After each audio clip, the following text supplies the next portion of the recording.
Michel Shaji Varghese.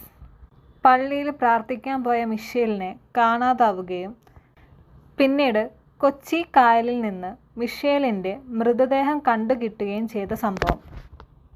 ഈ കേസിൽ പ്രതിസ്ഥാനത്തുണ്ടായിരുന്നത് ലാലു അലക്സിൻ്റെ മകനായിരുന്നു.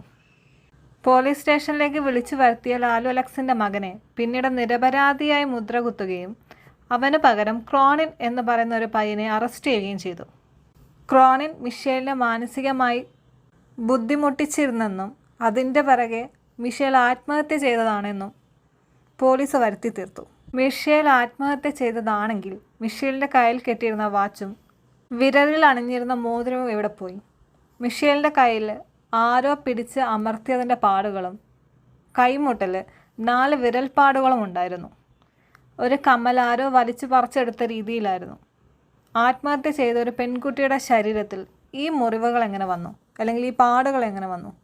ഇതിനൊന്നും ഇതുവരെ ആയിട്ട് നമ്മുടെ കേരള പോലീസിന് ഉത്തരവില്ല. കാരണം പ്രതിസ്ഥാനത്തുണ്ടായിരുന്നത് ഉന്നതനായ ലാലു അലക്സിൻ്റെ മകനായിരുന്നു. പണം കൊണ്ട് എത്ര മൂടി വെച്ചാലും കർമ്മ എന്ന് പറയുന്നൊരു സാധനമുണ്ട്. സമയമാവുമ്പോൾ എല്ലാ ചോദ്യങ്ങൾക്കും ഉള്ള ഉത്തരം നിങ്ങൾ പറയേണ്ടി തന്നെ വരും.